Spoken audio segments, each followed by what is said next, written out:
because normally you get some guests on here that sometimes you can't get 3 words out of them. So that's a positive for you being a race car driver.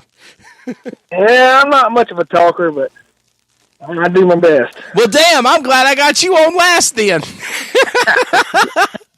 Oh, wow. But yeah. And I'd like to thank my sponsors, the guy that helped me get here, you know. Can I do that now? Sure. You're going to do it at the end of the show anyway, but sure, go ahead and do it. Okay. All right, we'll just keep going then. I didn't know what was going to say. Hey, so let's let everybody, this is our getting to know you segment of Chess Chester. Let everybody know who Chess Chester is, how you started your career, and what got you getting that big win in the MoDoc 100 this past weekend at South Carolina. Well, I started. My dad, he's raced ever since I was old enough to walk, and so about 12 or so, he got me a go-kart, and I raced a go-kart for a couple of years and did okay, you know, and then he had an old Super Street car, and I got in it, and I liked the one the first race out, and I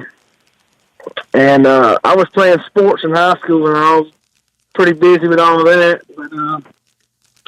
and then I moved up to Crate, and I've been in Crate for a long time. I can't tell you how many years. I mean, I want to say it's about 4 years, 4 or 5 years. It's been a pretty good while, yes, sir. Yeah. And I mean this with no disrespect, because I followed you. I followed your career when you've ran Durance Lane events, when you've ran fast track events, when you've ran SECA events, when you've ran special pro late model events. I mean, there were times where you just kind of raced minuscule local in the area. In southern South Carolina, northern Georgia, you struggled. You got caught up in wrecks. You had your car get tore all to hell. You were lap traffic and trying to move out of the way and get spun or blow a tire. I mean this in no disrespect. You've gone through trials and tribulations before you can be able to celebrate the glory that you've got now of being a MoDoc 100 champion. Yes, sir. I mean, you got to pay your dues in this sport. I mean, it's a humbling sport. I mean, you're only as good as your last race. That's how I see it, you know. And you know, we were fortunate enough to win the MoDoc deal. And hell, I might go to our next race and not even line up. You know, yeah. You never know. It's real competitive, this sport. You know? Well, I know one thing for certain: you got to get your power steering fixed. Yeah. Get that fixed, yeah. We just got to joke about that, definitely. But, that's one of the things that me and Bubba Pollard were talking about on asphalt racing. And we know, obviously, Chess, I'm a diehard race fan. You know that. I'm sure you like asphalt racing as well. I'm going to get on a soapbox here. We all just can't blame it on NASCAR. We can't blame it on NASCAR. We are seeing a decline not only in the asphalt tracks, but the dirt tracks, too. I mean, I don't mean to say this in a disrespectful way, but I covered Speed Weeks, and there were only probably out of the 20-plus nights that I announced races, there were probably 4 nights or 5 nights where I seen a sold-out crowd, a spectacular crowd, spectacular car counts. On the other nights, the crowd were dismal, 50%, 60%, 30% full. There was a night at Bubba Raceway Park when I was announcing for the USAC AMSOIL National Sprint Cars and the Bilstein Light Mod Light Stars at Bubba Raceway. Great car counts, 30-plus USAC sprint cars, 50-plus mod lights, and Chess, there's only 40, 50 people in the grandstand. And you can't blame it on the weather because it's friggin' beautiful down in Florida. Wednesday night, Thursday night, you can't blame it on the cold. You can't blame it on the rain. Where was the crowd at? I mean, there's just... Go ahead. I mean, this whole deal you got going on, these whole podcasts and all, people can watch it. It's helping the sport, I think. People can get to know us a little bit better, and maybe, when they go to a racetrack, they say, hey, I heard him on a podcast, and I mean, we just got to keep trying to make the racing better and put on a better show and maybe hope they show up. I mean, that's all we can do with our jobs, Yeah. And, like in MoDoc was it was a packed house. Yes, I was going to say that. I was going to say that. Props to the Cushman family and Brian Stewart. Yes, sir. They had to be freaking tickled to death because they had a great crowd. Kelly Carlton helped promote that event. They had a great crowd. That was a great event. Very well ran. But again, then you turn around and you look at what Needmore did a couple of weeks ago. Good car count, bad fan attendance. Bubba Raceway Park, Hendry County Speedway in the Everglades of South Florida, where I was at just north of Miami a couple of weeks ago. Great weather. Can't blame it on the weather. Absolutely beautiful. 90-plus degrees in February. And in addition to that, great car counts for what we brought for the sprint cars and the midgets and the mini sprints. Other support classes, nobody showed up Friday night, and there was only 30, 40 people in the grandstands. I wish that we could figure out a way. Go ahead. Hey, that's tough for a track owner, you know. Yes. Puts his neck out there and pays good money. I mean, he needs people in the stands, you know, but that's everywhere you go. I mean, you can go to a racetrack like Cochran. I've seen Cochran sold out, and I've seen Cochran with 30 people in the stands. You know, absolutely. I guess it's kind of what's going on that weekend. I reckon. I mean, Chester, where are you from, buddy? Chester, where are you from? Where do you call what is your local racetrack? Well, Swainsboro, I live 10 miles from Swainsboro, so that's my home track. Gotcha. Swainsboro Raceway, so Paul Purvis and Darrell Corson and Brian Hester and all the great people up there. Good people at Swainsboro. Yes, sir. Yes, sir. There's another prime example. There's another prime example, and I mean this with no disrespect. I remember when the Southern Turkey Dream 100 used to be $20,000 a win. It still pays $20,000 a win, and it used to have 75, 80 of the best pro late model drivers in the country. This past year, a packed grandstand on Saturday. It was off on Thursday and Friday, but a packed grandstand on Saturday, but there was only like 30 cars for $20,000 to win. Was it because Scott Bloomquist showed up? And hell, he got penalized for having an illegal fan taken off of his car. Yes, sir. I mean, but see, there was another deal, that makes it difficult. Invisible fan.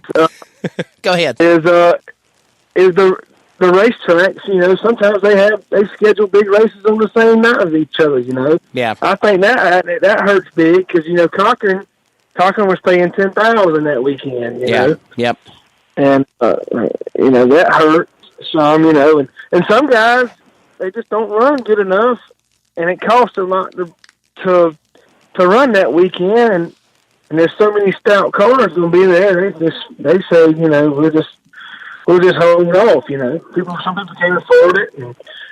But if Mr. Paul keeps having that race, I'm going to be there every year because I ain't never even come close to winning that deal, but I'm going to be there and I'm going to support it, But I was going to say, Chester, that I've seen you struggle when you first started running pro late models, and you've progressively improved, and you've gotten better, and you've gotten better.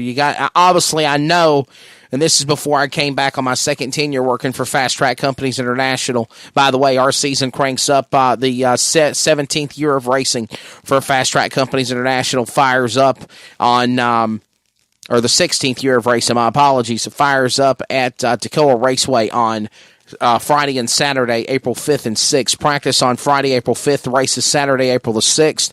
And we've got a great schedule lined up at fasttrackracing.com. You can also go to Seika Racing. They got a lot of great things going on. You can go to Durance Lane Racing.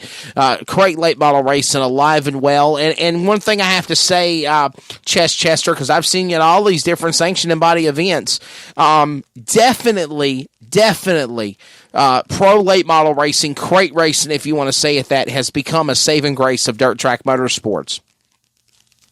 Oh, it has. I mean, that's what everybody's going to around here. Is these crate motors. I mean, they're simple, they're reliable. I mean, all you got to do is change the valve strings and change the oil. I mean, and go racing. And I ran a motor 3 or 4 years, and it ain't missed a beat, and it's $6,000 between it was between 20,000 for a built motor, Definitely. The low end. Definitely. Well, my final question for you, Chester, before we get out of here, buddy. What is your thoughts? What was going through your head being that big MODOK 100 winner? Because obviously it sounds like you've been a long-time participant of the Southern Turkey Dream 100. The MODOK 100 had a lot of prestige for you as well, so it had to have been pretty damn special to win that race Saturday night. What was going through your mind coming down that final corner, taking that white flag lap, and coming around to take the checkers, knowing you were going to be speaking to R.J. Sanders down in Victory Lane? To tell you the truth, I didn't even know it was a checker flag. I was so busy in lap traffic that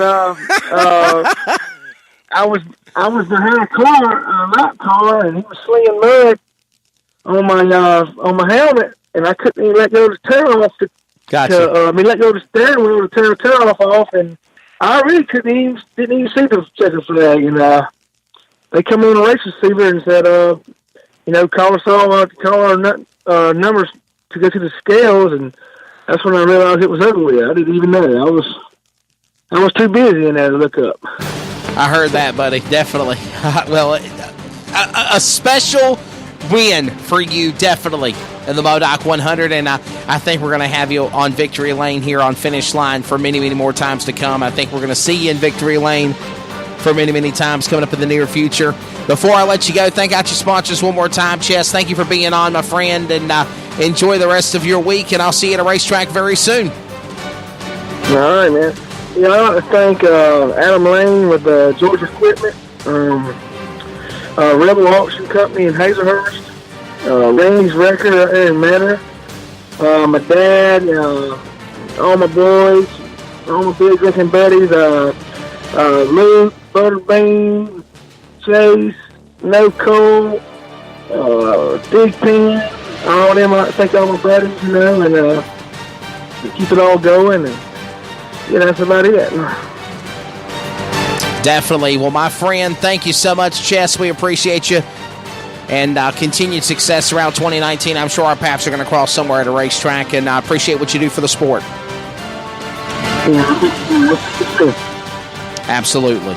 Chess Chester, driver at car number 9. Big win at the MODOK 100. Well, ladies and gentlemen, that's going to do it for a very lengthy, extended podcast. Okay?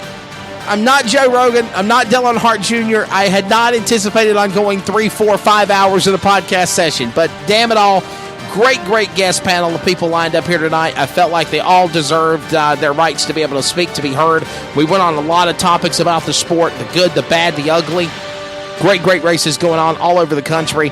And of course, they have got some awesome accolades, big wins. Again, thank you to our guest panel, including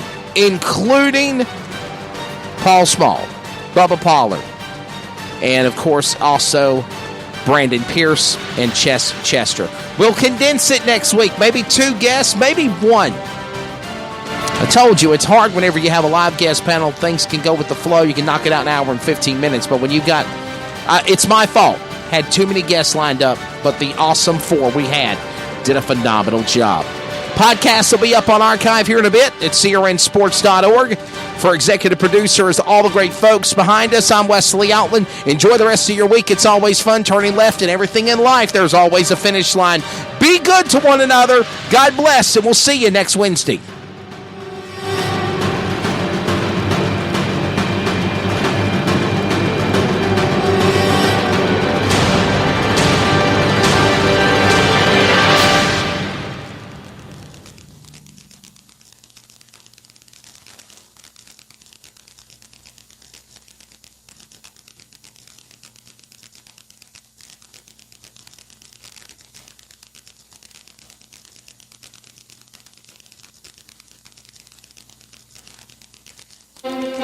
This episode of Finish Line is an exclusive production solely for the private, non-commercial use of our listening audience. Any publication, reproduction, transmission of the accounts without the express written consent or permission is restricted and prohibited. To hear this replay or other previous podcasts, download on iHeartRadio, iTunes Radio, and TuneIn. As always, this show is for you. Thank you for listening and being a fan of motorsports.